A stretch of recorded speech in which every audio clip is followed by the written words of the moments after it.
Man, I'm just so happy. Alex, haven't you heard? Nope, I'm just in a really, really good mood. Alex. What's wrong, Joey? We are... French now.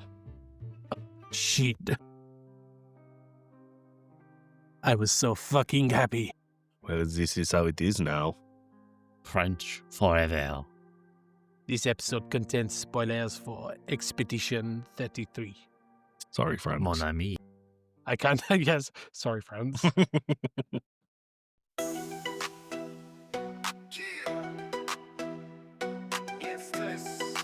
Never have to hear this again in 2 days. No, sir. Hell yeah.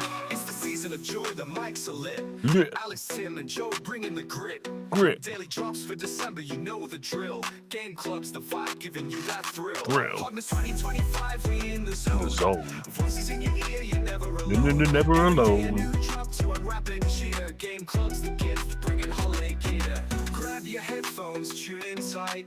Late night laughs or morning light. From RPGs to the classics they play. Spitting fire on the mic every single day. Joey's got the jokes, Tim's got the facts. Alex breaks it down, no game gets lax. Each episode's a gem, they're the squad. This holiday season, they're your pod gods. From the 2025, we in the zone. Voices in your ear, you're never alone. Every day a new drop to unwrap and cheer. Game club's the gift, bringing holiday gear. Welcome to episode 30 of Podmas, and the last time I ever have to press the button for that theme tune, you guys still have to do it tomorrow. We recorded that 2 weeks ago, so that's the That last is time any of us fine, has 'cause- to hear it. Yeah, This but episode's definitely not being still have to- recorded literally yesterday.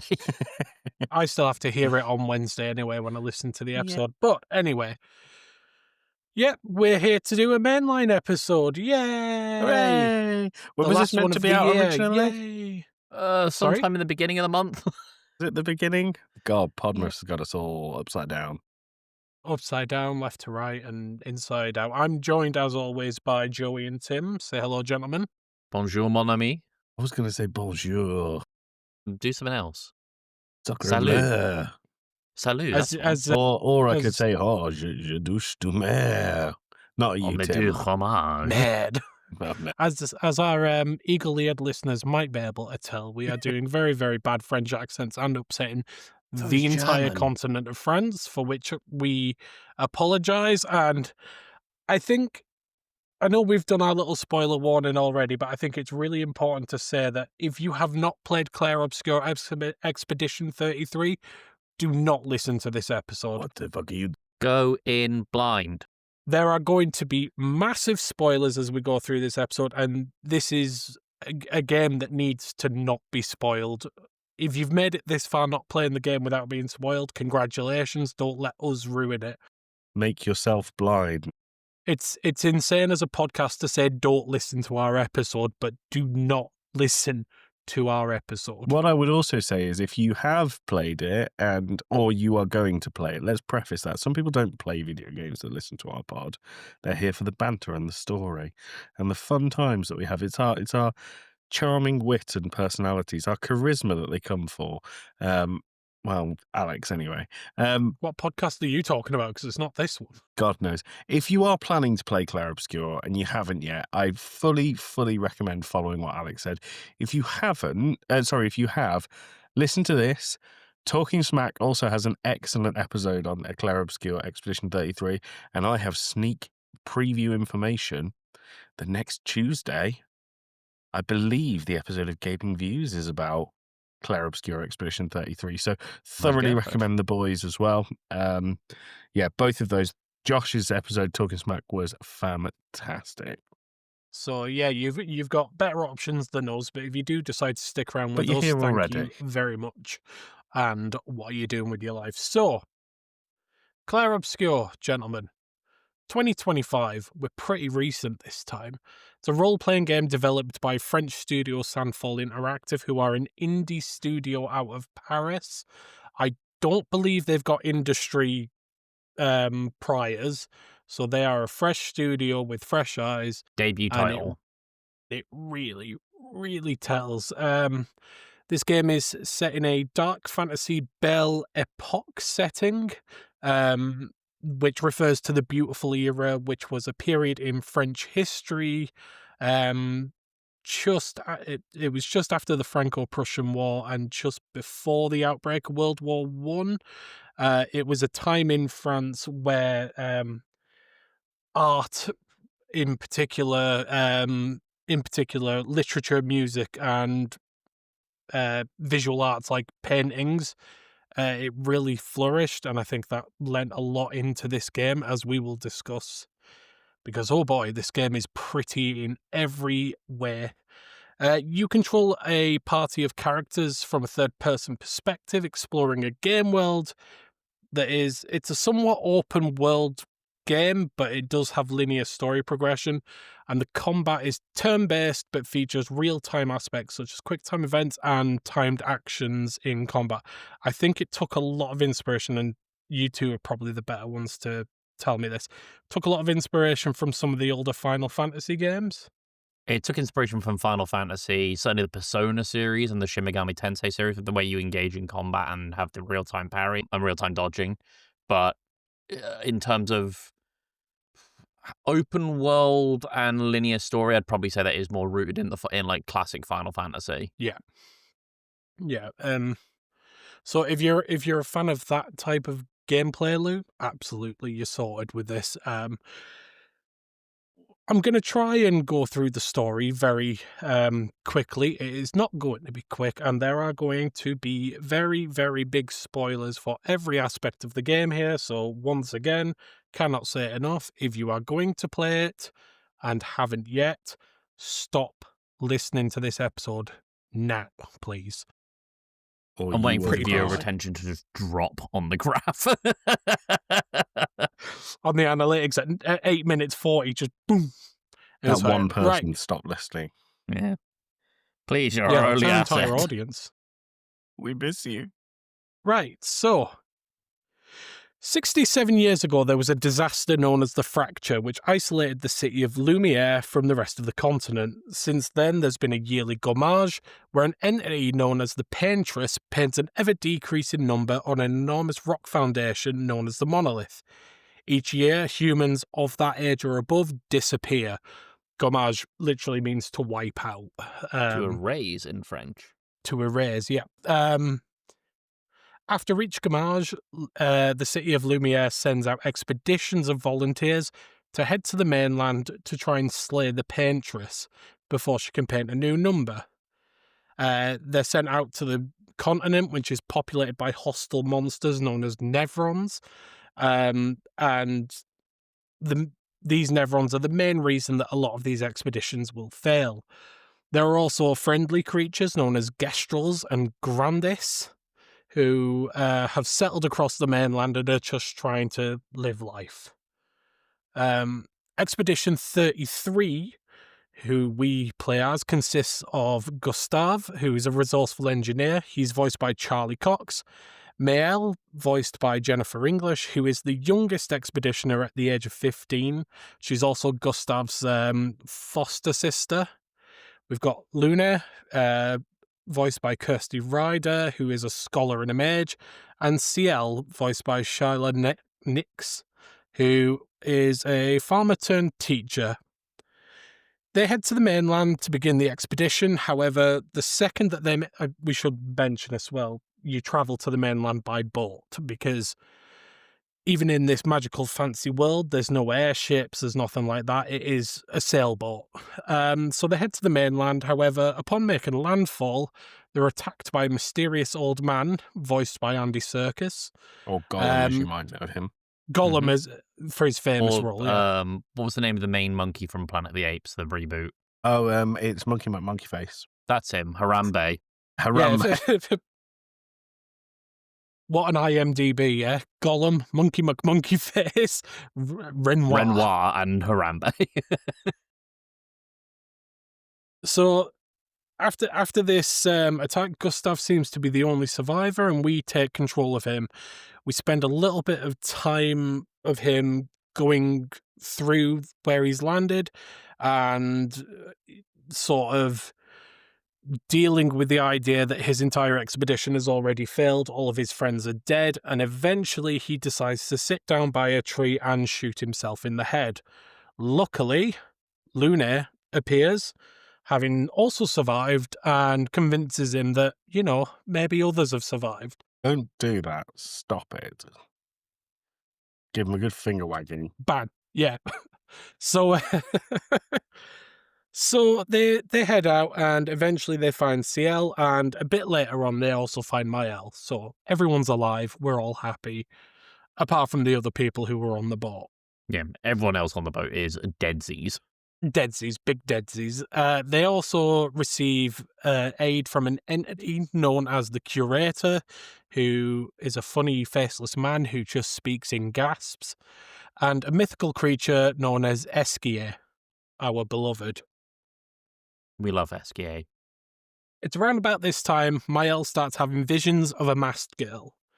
The old man then attacks the expedition again, and Gustav dies defending Mael in the first of many, many big feeling moments. Who else cried here?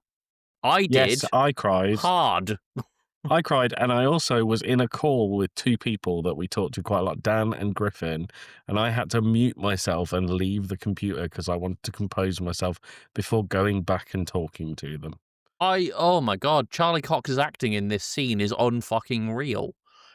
Where he gets shot in the back by Renoir, and the only thing he can say to Mael with this look of fear in his eyes as he's just worked out what's happened is just to say run to her as her back is to a cliff.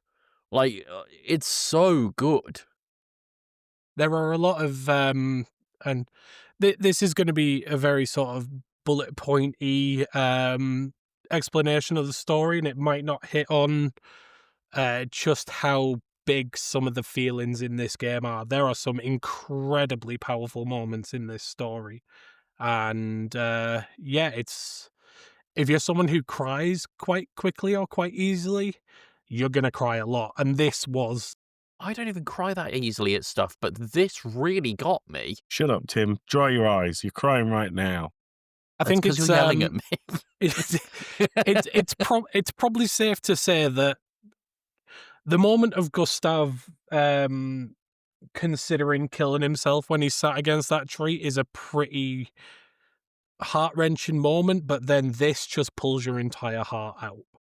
It's unreal. Such a powerful moment, but we are not even anywhere through. Have you guys seen the guy on Reddit who's told his friend that if he gets the scene where Gustav dies, that he's got the bad ending to the game and he has to try again? Oh, man. So at this moment of Gustav dying, another man appears named Verso, and he intervenes to help the expedition escape, with the exception of Gustav, obviously, because This guy's Gustav's now deadsies.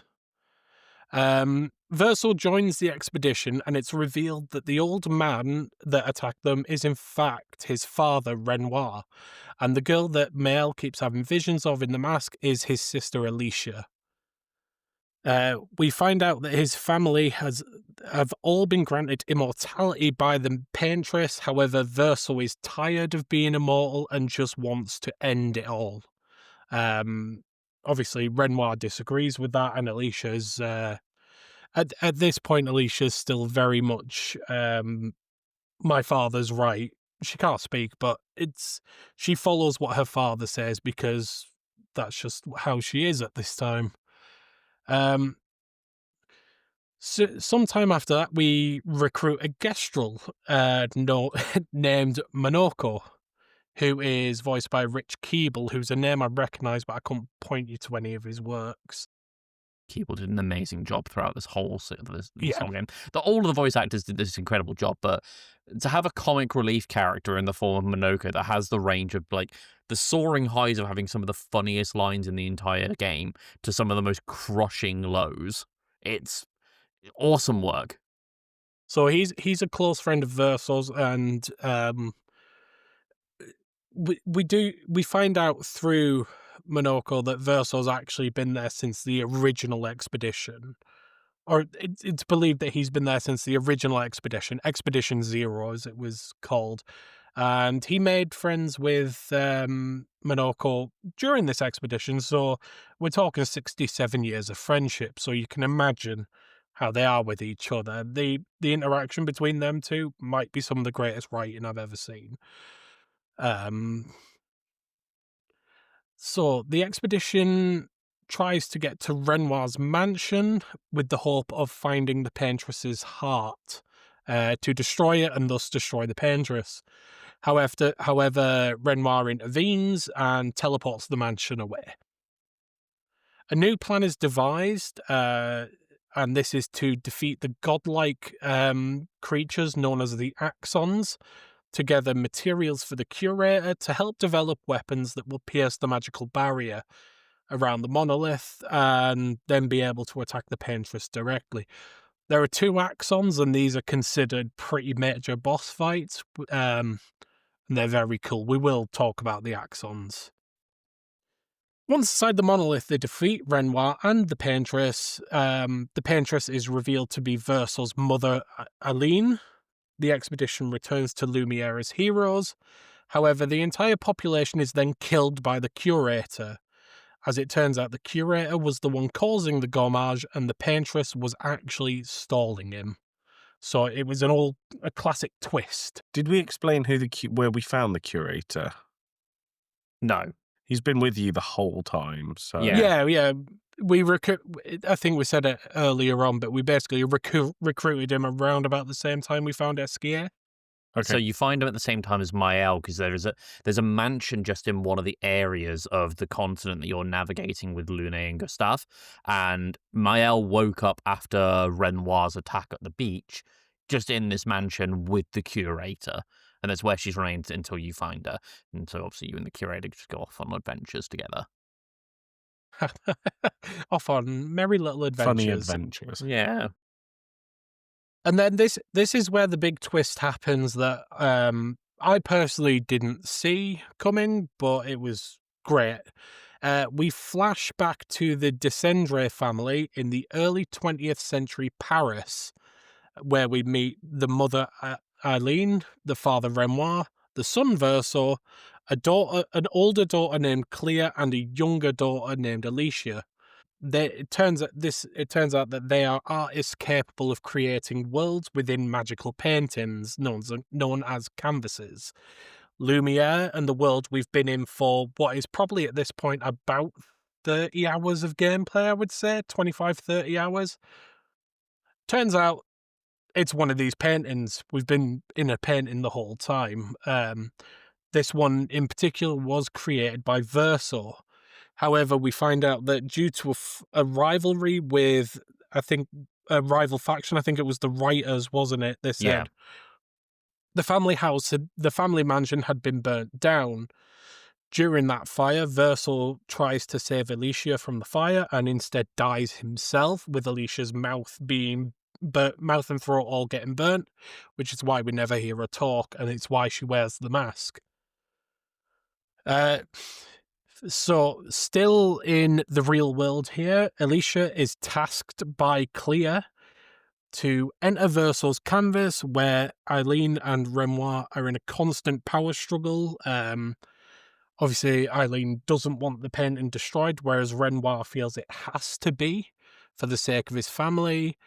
However, upon entering the canvas, Alicia is overwhelmed by the power and is instead reincarnated in the world as Mael, with no memory of real-world Paris. So, going back into the canvas, Mael regains all of her memories as Alicia. She approaches the Curator, who is revealed to be the real Renoir, who intends to destroy the canvas. Mael, after a bit of time, gains the power to revive the dead expeditioners, including Lune, Ciel, Minoko, all of our friends, not Gustave. Gustave can't get resurrected. And a war breaks out in the the destroying city of Lumiere, where Renoir has created these creatures to start erasing the canvas. Mael has revived these expeditioners as sort of chroma spirit entities, and you basically you run back through Lumiere with the intention of getting to the top, where you will find Renoir and you will defeat him again. Mm-hmm. This time for good.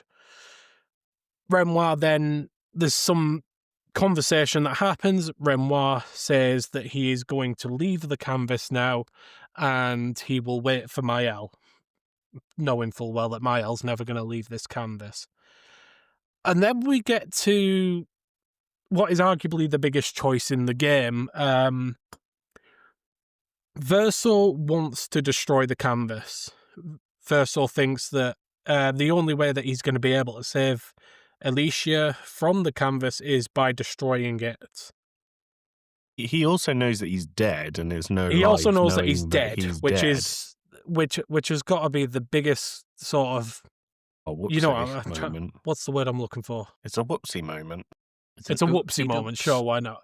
Whereas Mael obviously doesn't want or Alicia doesn't want the canvas to be destroyed, because in this world she has a voice, she has power, she has friends, she has all the things that back in the real world in 20th century Paris she doesn't have. And in this world she has Verso, she has her brother alive. You have to pick a side here, whether you want to fight as Mael to save the canvas, or if you want to fight as Verso to destroy it. Now, personally, I went for Mael's ending. I don't know about you two. I did Mael's first, and then I went back and did Verso's. Have you done Verso's as well, Joey? No, I only did my L's. My Verso's is hard. So, when you pick Mael's choice, you end up in an opera house where a very aged-looking Verso is playing a concert on his piano. You are surrounded by all your friends. Gustav's there. Gustav's there. His dead ex-lover, whose name escapes me, Sophie, is there. Ciel's dead husband is there. Everyone's there. And you get this really haunting music that Verso's playing, and you get a split moment where Mael's face is fading away. It's kind of breaking up. They showed you when at the start of Act 3, when you first defeated the paintress and everything got gommaged, they showed you Alicia and Verso's mum, and because she'd been in the painting for so long, she had, I can't remember the exact term for it, but it was like the painter's disease, where you're struggling to accept what's reality and what isn't reality. And that's demonstrated by, like, I don't know the best way to put it. It's like distortion. It's like distortion across the it's like face. flaked paint. It's like painting that's flaking away. Like when you look at really old paintings that have just started to go old. Yeah, but it's all flaking. It's black and white and it's really prevalent. And then the look Alex is talking about, Miles looking straight down the camera. It's a full close-up shot of Miles' face, and her face is just strewn with the painter's disease. So you know that she's completely fucked, basically. And she's got this look on her face of, like, I suppose the only way to describe it is like an empty happiness. I don't know if I read it the same way. I think it was haunting because you could see Miles' demise, and although everyone had aged to the point where I actually thought Verso at first was Renoir, but that became very apparent that he wasn't, because Verso has emo hair and Renoir doesn't. But I think Mael was still quite young, and I think seeing the demise of someone that young in a reality that isn't there for them, like blurring the lines between reality and fiction for her, I didn't see it as like an empty smile. I saw it as genuine belief that that was the world that she was in. But you know, as the player, that you've basically doomed her to death. Well, like I was talking to a couple of friends of mine at work about this, and I guess this is where we're going to get into ending talk, like what, like because there's a whole moral ambiguity to each ending here. I I personally think that Mael's ending is and I'm going to use massive air quotes here, bad ending. Um, because to me, I actually think that Renoir is right. So Renoir, when we meet the real Renoir, not painted Renoir, which I'm sure we'll go into a bit later, um, he has this whole thing of needing to destroy the canvas because his wife Aline is near enough stuck in it because it's the last thing that Verso did, this painting, and it's the last thing they've got of him, and now he's gone. So she's like absorbed in this painting in her grief.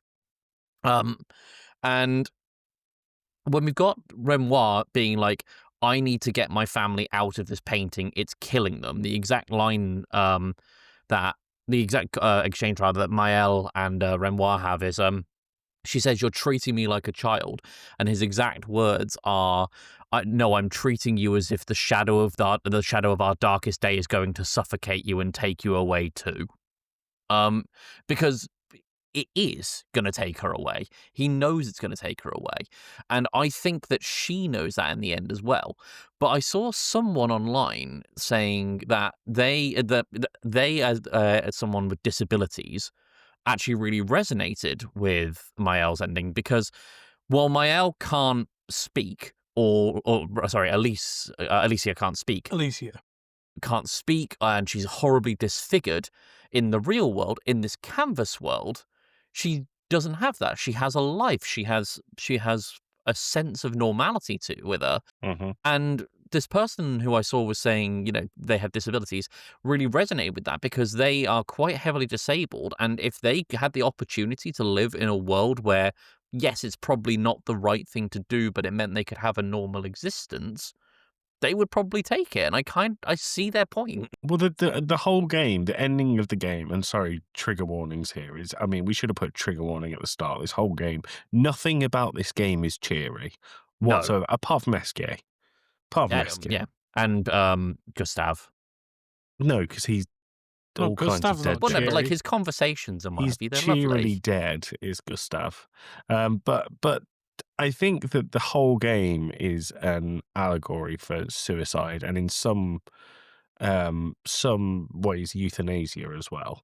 And I think what you're doing in choosing the Mael ending is basically euthanizing Mael.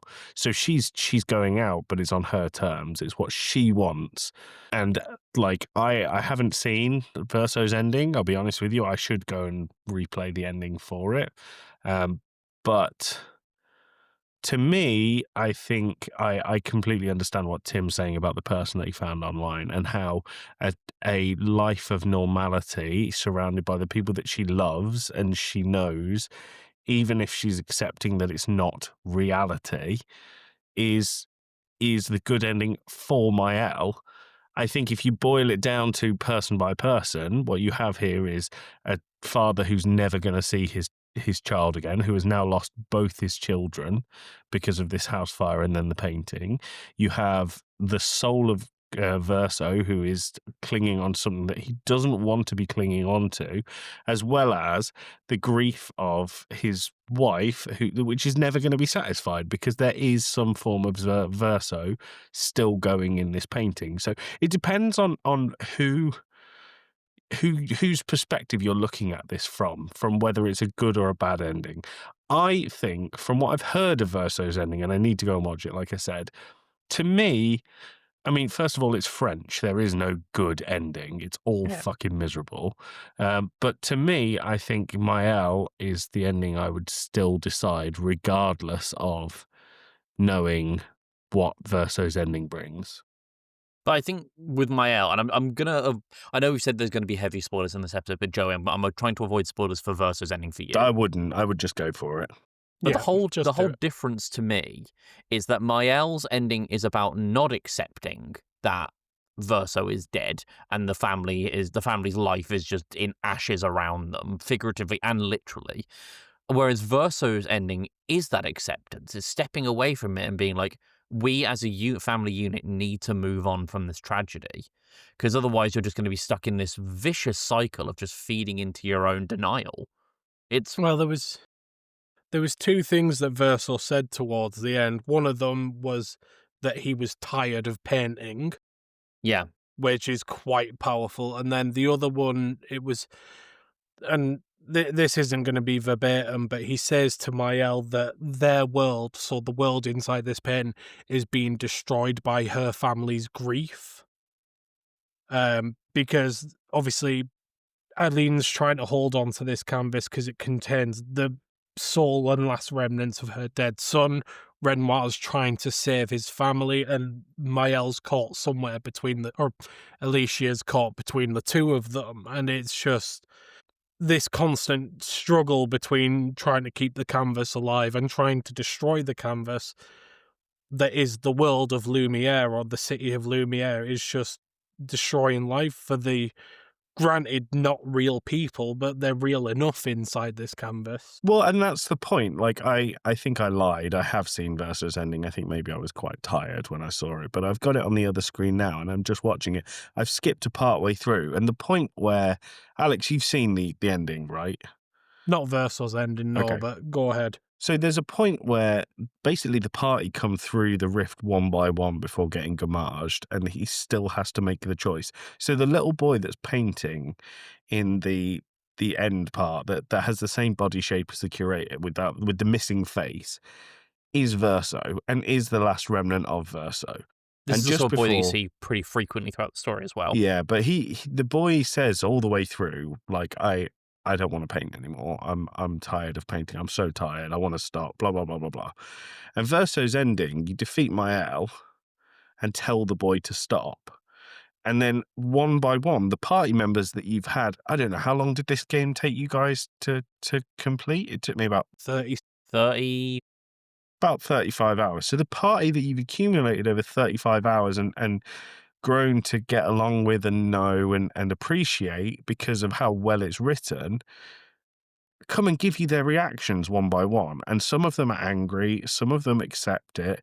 Some of Lune is, I think it's Lune is the absolute worst, who just gives you a death stare and just doesn't stop looking at you. She cannot comprehend why you've decided to kill everyone that she knows and everyone that she loves. And you are deciding her fate. And I think by choosing Verso's ending, you have to picture the lines of who's real, who isn't.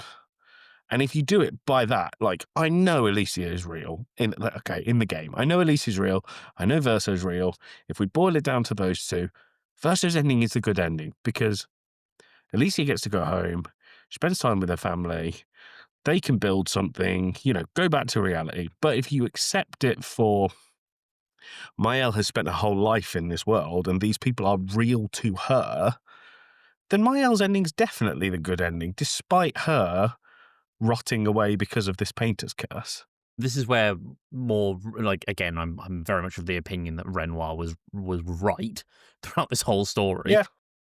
But he has this whole line of what is it? We put our hearts and souls into the worlds that we create. It makes sense that you would grow an attachment to these characters because, like, they are a creation of Verso and Aline's. Mm-hmm. So, of course, they're going to have the heart and soul of Verso in them, but also you've spent time with them as a player. It doesn't stop the fact that Alicia as a character, or Mael, if you want to go into her reincarnated character, does in fact love them, and they appear in the real world at the ending of Verso's ending, and they basically appear in front of her as a vision and then Gamache in front of her in the real world. So either way, you are taking away something that someone loves, whether that be Renoir or Alicia. And I feel like for me, because and Mael was part of my party the whole game, she was my favorite character to play with apart from one, and I think that to me, as a player, I would side with Mael every time in that decision.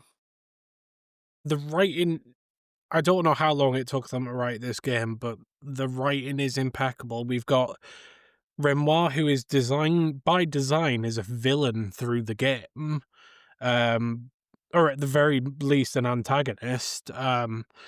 But they've done they've written a villain in my favorite way of writing a villain, which is make a villain that is relatable, and you look at the things he do and think, do you know what? He's got a point. Um, every single bit of writing in this game, whether it's the comic relief parts or it's the story parts or it's the really deep emotional parts of it, has been done to such a degree that, like, it's a masterclass of storytelling.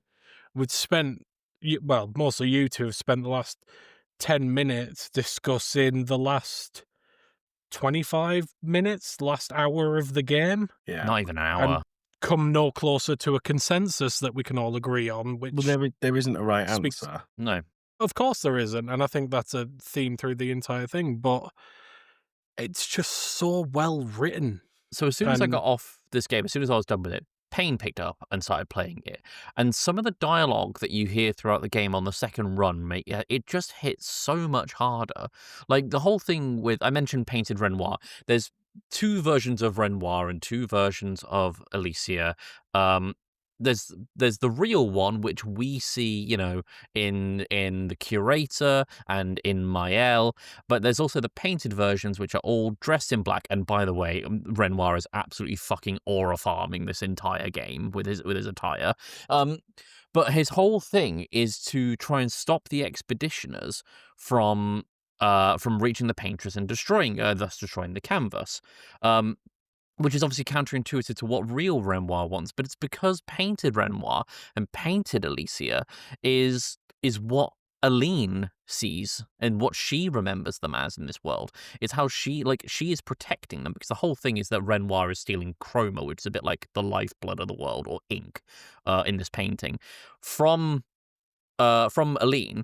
And the reason that she's counting down in the numbers on the monolith each year and people are getting erased is because that's the amount of people that she could protect. She's losing the power. So when Renoir kills Gustave and says to Mael, "I'm sorry you're caught in the middle of this. You may not understand this now, but this is a kindness, not a cruelty." He's right. He's saving Renoir from a fate unknown, of being gommaged, of having this life of suffering and seeing the people around him leave.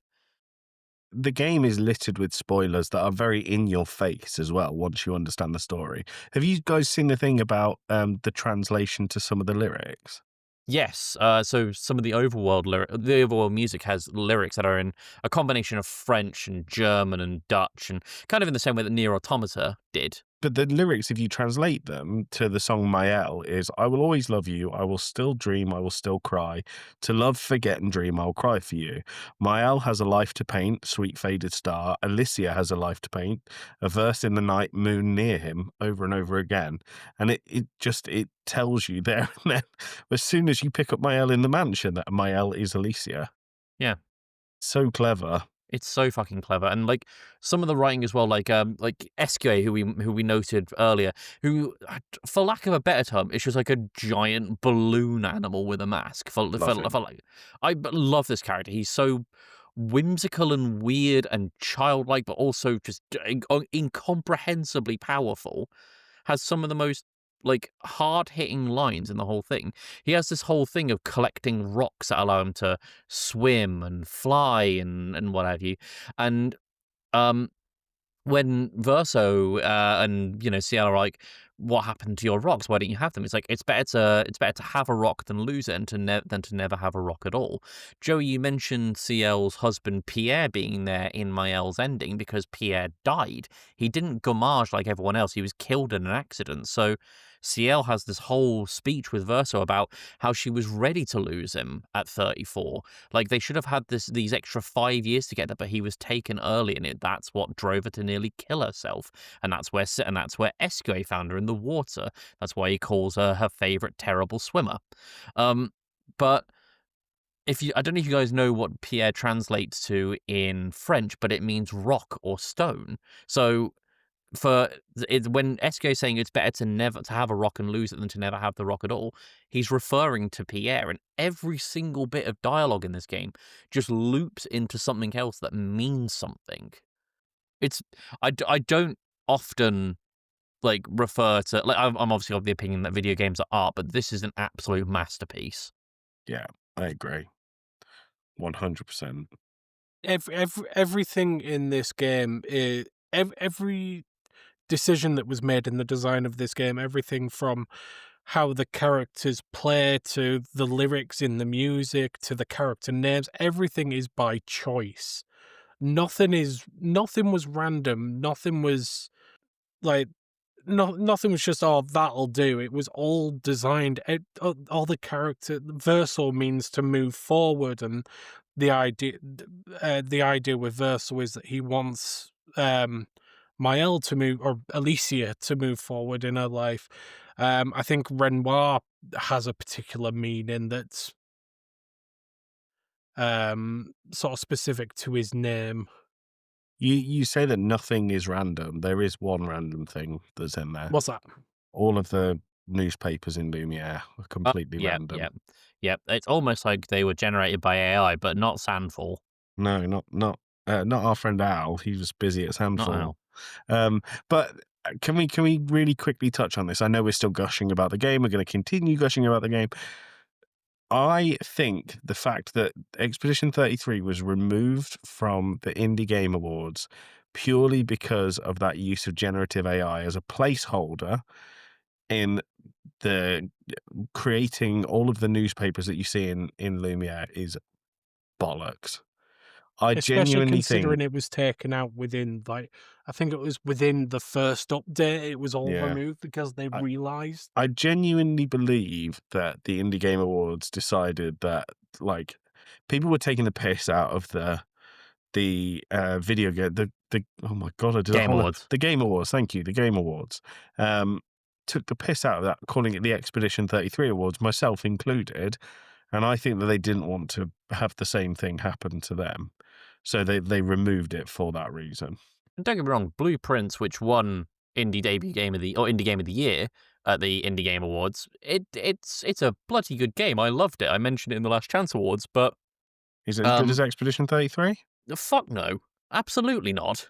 Like I loved Blueprints from start to finish, but this was just on another level. And to remove it for the use of generative AI in an asset that to my knowledge, from what I understand, wasn't even made by Sandfall. It was made by Epic Games, who made the Unreal Engine, which is Mhm. what Expedition 33 is based on. So it's not even Sandfall making the AI; it's Epic Games. It just smacks of we don't want another Game Awards situation. That's my tin hat theory, foil hat here theory, but it does bother me because I think whilst this game had basically a clean sweep, and every single award that it's got the most game award wins in history, and I So think it's deserved. it got no at the specifically at the Game Awards, Jeff Keighley's Game Awards. It was nominated for 11 and won 9 of them. Which is mental. It cleaned up at the Golden Joysticks. I think it took about 7 awards away at the Golden Joysticks. Overall, since this game came out, and it came out in what, January. August? January. January. Was it January? Yeah, January start this of the came year. out. Bloody hell, I slept on this, 'Cause- didn't I? Because Joey mentioned there was a possibility of recency bias at the Game Awards. I but thought it wouldn't even get nominated.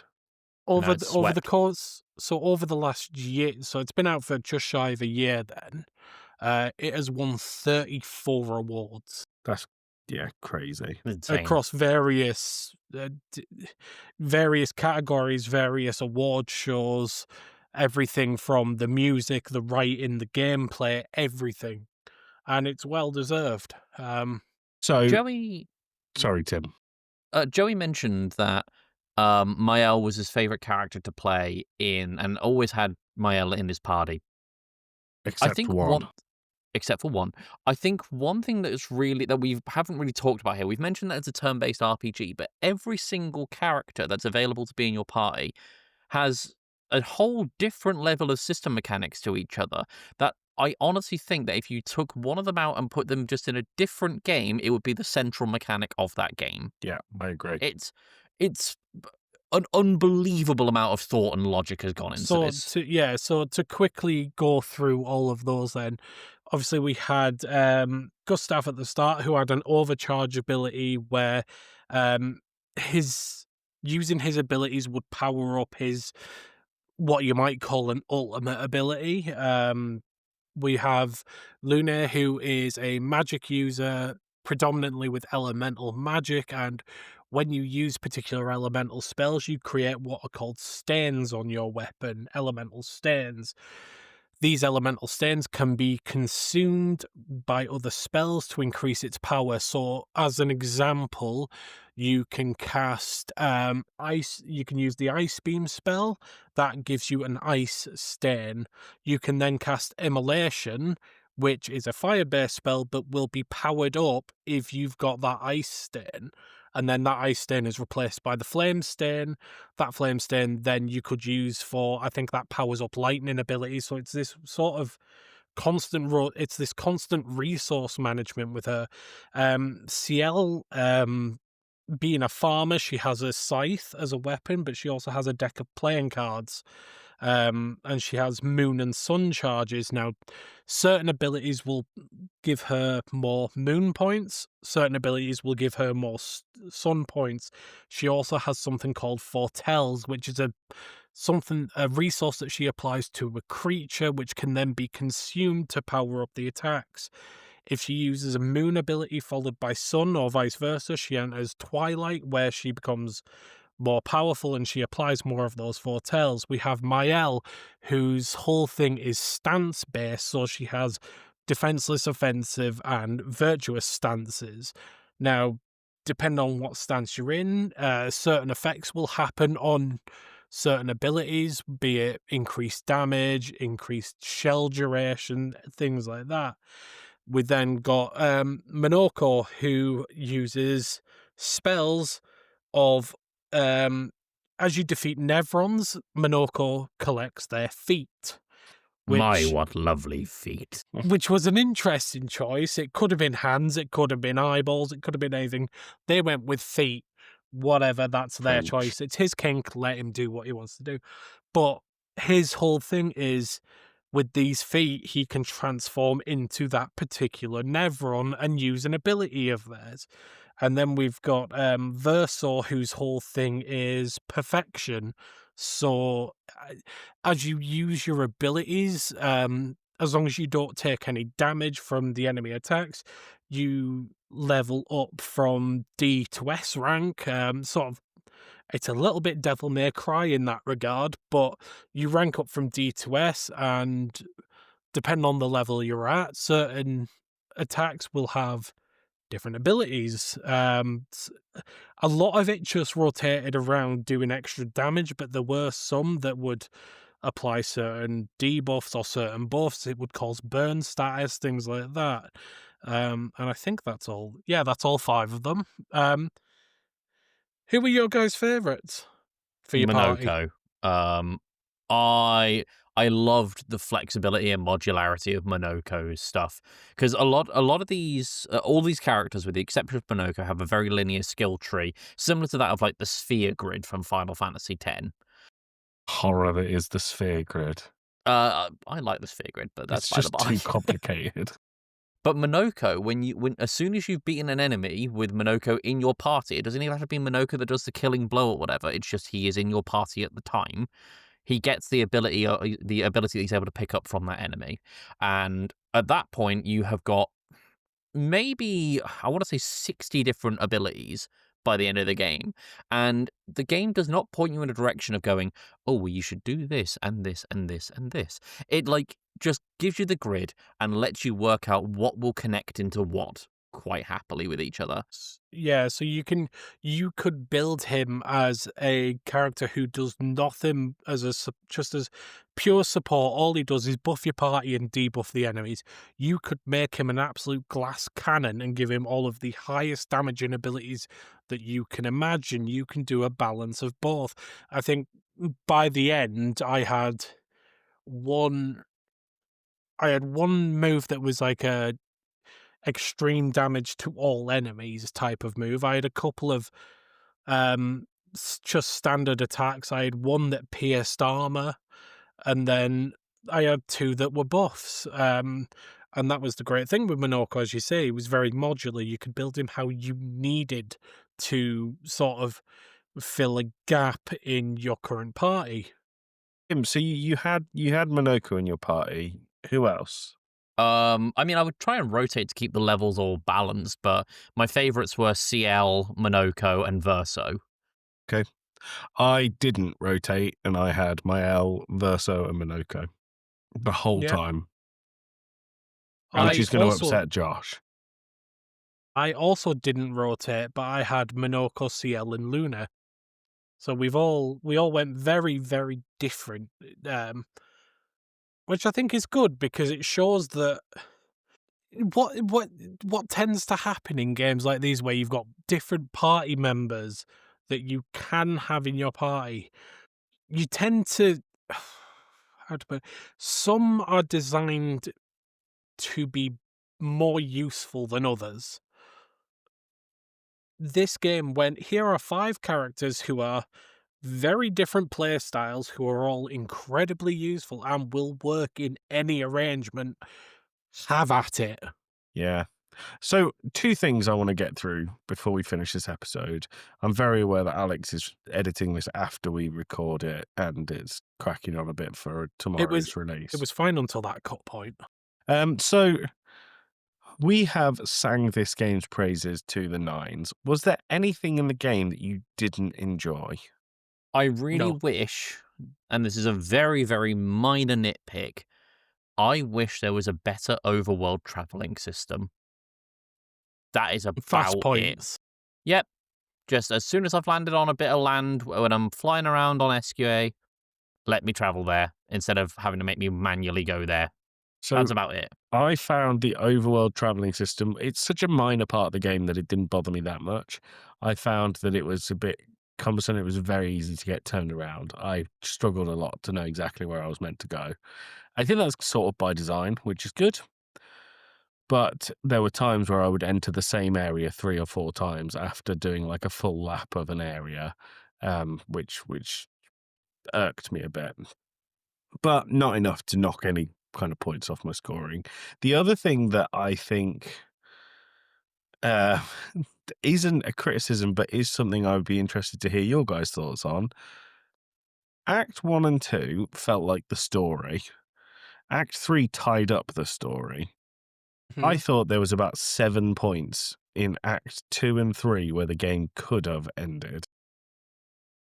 I guess I'd probably need to understand like what points you're specifically referring to. Well, you could have found out about Verso's mum as you did when she died, when you killed Renoir. That could have been the end of the game, but Renoir could have been the enemy. When I finished the Paintress fight, I was convinced, and I told you guys I'd finished the game. Actually, I had a third act to go. There was 2 prologues in there between Act 2 and 3 that I think, not going to say padding, because I do think they were vital for the story, but I felt like all of that, because because I'd spoken to people about the game and them saying, oh, the ending this, the ending that, I was like, oh yeah, I'm at the end. Oh yeah, I'm at the end. Oh yeah, I'm at the end. And I think I maybe rushed Act 3 in order to get to the end when I should have taken it much slower. There was also one boss, which was a chromatic bitch thing. And I can't remember what it was called, but it was in the masked Axum, which is like, Is this the chromatic Ramasor? yes, fucking hell, I had to drop the difficulty 2 levels to beat it. Oh, I had This to normally have to Google parry how. it to do anything. Yes. Yes, I had to Google that because I just could not. And I'll admit, through the entire game, I was crap at parrying. Even in story mode, the lowest difficulty, I was crap at the parrying. I played on regular difficulty throughout, and maybe it's because I play fighting games as my most commonly played genre, Yeah. but I personally didn't have an issue with the parry reaction times. I didn't have a problem with the parry reaction times apart from for that boss, and because the only way you damage him is parrying, I dropped the difficulty 2 levels to story mode. the thing with him is the thing with that boss as well, and it was a great boss once you figured it out, and it definitely made you kind of think a little bit, but he constantly played, so it was his turn, and then you're there thinking, "Right, it's gonna be no, it's his turn again, it's his turn again." And he would do 2 turns as regular damaging moves, and then the 3rd turn was always a mortal hit, Yeah, which which will kill you in one. if you don't dodge or block or parry that, it's an instant kill of your party, and that is the only time in the game that I got frustrated, but Well, then I stopped playing it for a while. So I picked this game up in the summer and I got to that boss and I must have got so pissed off with it that I stopped playing it. And when we said we're doing it for the pod, I was like, oh, great, because I want to finish it. Picked it up straight to that boss and I went, oh, now I remember why I stopped playing we it. should mention as well, though, it is an optional boss, you don't have to fight it. Unless you save right before it and the only way out is to get past it, like I Yeah. found. The other thing I wanted to, sorry, Tim. So, on the topic of bosses and frustrations, don't get me wrong, there are some very hard bosses in this game. The big face, where you just have to parry it like 128 times in a row or something, and then it just kills itself. But like every single boss in this game, I didn't get the frustration of, oh my god, I can't do this. I'm going to need to come back to it later. It just came. It all boiled down to, okay, I can do this. I just need to remember that attack pattern, and it almost gave me that without wanting to Don't go say to the Dark constant Souls. crush. It gave me that Dark Souls feeling of I can do this. It's not Dark Souls. It's not, but it gave me the same thing of, oh, okay, I got hit by that. I'll know that for next time. That's it. If we're done talking about that, can I give you 4 things that made me laugh in this game? Were they Are all all of them Minoko Eskia? related? None of them are Minoko. One of them has SKA in it. Was Right, it the crack on then. wine? So throughout the game, you pick up journal. Sorry, what did you say? Was it the wine? It wasn't the wine. No, it wasn't. You can tell us about the wine in a minute. Throughout the game, you can you find journals of old expeditions, and there is like you've got 67 years, right? But for the first 17 years, there was no expeditions. So Expedition 83 was the first one, and you've got 50 years worth of expeditions to get through.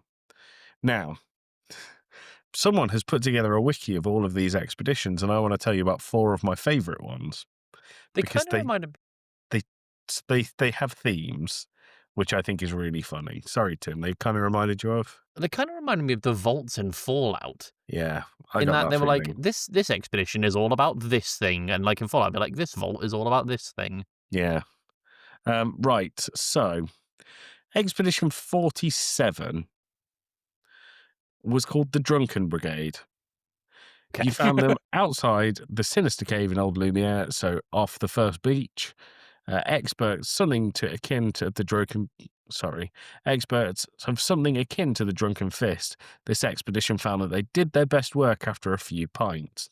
This only served them so well, their dilapidated camp can be found outside Old Lumiere near a giant Bergen enemy. So they got killed very quickly. Expedition 44. This expedition attempted to disguise themselves as Nevrons in the Yellow Harvest. It didn't work. That's all the information you Yep. have on it. There's 2 more. This is everyone's favorite one. So Expedition 60 is the Giga Chad Ugh. expedition. These mostly nude, impeccably body-built meat hunks swarm, ran, and thrashed their way through the continent with nothing but their bare bodies. Hands is crossed out in my my description. Other expeditions mocked them for their methods, but unique training methods made them impervious. This is proven true as they were able to cross the barrier and enter the monolith simply because they're fucking jacked. Yeah. There, they discovered the truth of the world, that the initiator of the Gamage is beneath the monolith. Upon learning this, they charged one member of their group, a man named William, to swim back to Lumiere and share this information with future expeditions, should theirs fail. Unfortunately, it looks like they did exactly that, and while William gamaged on his last swim with Lumiere in sight. So just to quickly touch on they broke through the barrier of the monolith. The barrier around the monolith is a magical barrier. The only way through it for our expedition was to have the curator build a weapon from the remnants of dead gods. And Yeah. this guy just went flex through. Nah, I'd win. And then Expedition 66. Do you guys know this one? I think I do. 66 is really funny. They camped at Eskier's nest, and the group met and befriended Verso, who ate a poisonous mushroom in front of the group. It wasn't after the whole group indulged in the vegetable that Eskier informed them that Verso was in fact immortal. All right. And then the Oh last, yeah, the last they all three, died from poison mushroom. the last 3 words is they all died. Like, the other thing I just want to briefly touch on, and I think I mentioned this to you, Joe, when we were hanging out a couple of weeks ago. The character acting in the cutscenes in this game is outstanding. Like, Good. everything from facial performances to the actual, like, mocapped cutscenes, stunning from start to finish. I think the only place that I thought, oh, that was a little bit budget, was in the transition cutscenes on the visages aisle, where you're like going through the mask's face. Okay. A little bit budget there, But but do you know what I think that is? I don't think it's any better than anything else. I think it's the eyes. The eyes are done so well in this game. look at Gustav's death scene, and you'll see that. I don't want to. Or any time that Mael has a flashback. Mm-hmm. So this is the other member of the party that I preferred to Mael was Gustav. I love Gustav. I was so upset when he died. Mm-hmm. So upset. And then, so my name in our recording room is You're Not My Dad Verso, because Verso came along, and when listening to Talking Smack's episode, Josh was quite flippant on his how much he liked Gustav. He didn't like him at all. And Dan, when I spoke to Dan about it, was like, well, now you got Verso. And to me, Verso never hit the same emotional connection until you learnt who he was. But to me, for the most of the game, Verso felt like when your dad walks out and the stepdad's trying to be your new dad. And it's just he's trying a bit too hard. And We have Gustav at home. We Gustav at home. well, yeah, basically. I loved Gustav. I thought he was an excellent character. The scene that really got me, every interaction I had with SK was great, but when SK's telling you about the great and evil and powerful Francois, with his rocks, which just turns out to be like a turtle with a face and a Yorkshire accent, and he's like, "Oh, I'm gonna get you," rah! And Gustav just like looks at the camera as if he's looking at the player to go, well, "I don't know, I guess." Like, I like that. After you've defeated Francois, you just hear from the next cave over where Esquier is sitting. He just goes, "Ha ha! They thrashed you good." It's good. It's so good. Right, I think Should we we get need to to do final thoughts? scores. We do. yeah, So obviously we have our scoring system. We don't need to divulge too much into it, but yeah, let's do final thoughts and then we'll do numbers. Joey, final thoughts. Good game. Very good. Play it now. All 10s across the board, regardless of what you say. Tim, final thoughts. that. Me, final thoughts. That. So right, story. Joey. 10. Tim. 10. Me, 10. Audio visual. We haven't spoken about the music in this game at all, but It's good. The music is so good that I've bought a £115 record of it. go and listen to it because it's fucking beautiful. It genuinely is beautiful.